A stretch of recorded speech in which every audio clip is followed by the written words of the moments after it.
দর্শক, আমরা ফলের বাজারের খবরাখবর জানবো। দিনাজপুর থেকে লিচুর বাজারের খবর জানাতে আমাদের সাথে যুক্ত হচ্ছেন সহকর্মী বিপুল সরকার সানি।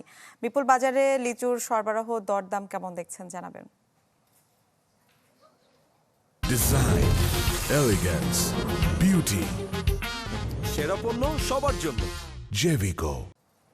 মিলা, আপনি জানেন যে দিনাজপুরকে লিচুর জেলা হিসেবে অভিহিত করা হয় এবং এই জেলার যে লিচুর বৈশিষ্ট্য, স্বাদ, গন্ধ, মিষ্টতা, আলাদা বৈশিষ্ট্যের কারণে দিনাজপুরের লিচু দেশ বিদেশের লোকজনের কাছে বেশ সমাদৃত এবং প্রতি বছরেই এই জেলাতে 700 থেকে 900 কোটি টাকার লিচুর বেচা কেনা হয়।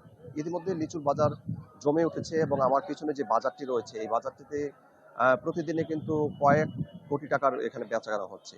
দিনাজপুরে প্রায় 6,000 হেক্টর জমিতে লিচুর চাষাবাদ হয়েছে। তবে এবারে যে কৃষকরা বলছেন এবারে যে দর, সেই দরে তাদের লোকসান পোহাতে হচ্ছে, কারণ এবারে আসলে লিচুর মুকুল যে পরিমাণ এসেছিল সেই পরিমাণে লিচু ধরেনি পরাগায়ন সমস্যার কারণে। একই সাথে একেবারে বেশ কিছু লিচু ঝরে গিয়েছে, বেশ কিছু লিচু ঝলসে গিয়েছে। ফলে গত বছরে যে পরিমাণে উৎপাদন হয়েছিল সে তার থেকে প্রায় অর্ধেক উৎপাদন হয়েছে এই বছরে। আর তারা আশা করছিলেন যে এবারে তাদের ভালো একটা দাম পাওয়া যাবে, কিন্তু লিচুর দামটা এখন পর্যন্ত সেইভাবে তারা পাচ্ছে না। আজকে যদি বাজার দরটা আপনাকে জানাই, বোম্বাই জাতের যে লিচু সেটা বিক্রি হচ্ছে 400 থেকে 500 টাকা, বেদানা জাতের লিচু যেটা 700 থেকে 800 টাকা দরে বিক্রি হচ্ছে এবং চায়না থ্রি লিচু যেটা 1200 থেকে 1300 টাকা দরে বিক্রি হচ্ছে। এটা কিন্তু গত বছরে ছিল এর থেকে অনেক বেশি এবং কৃষকরা বলছেন যে যদি দাম বৃদ্ধি না পায় তাহলে তাহলে তাহলে এবার তাদেরকে লোকসানের মধ্যে পড়তে হবে। মিলা। জি, ধন্যবাদ আপনাকে। দর্শক, দিনাজপুর থেকে লিচুর বাজারের খবর জানছিলাম আমরা।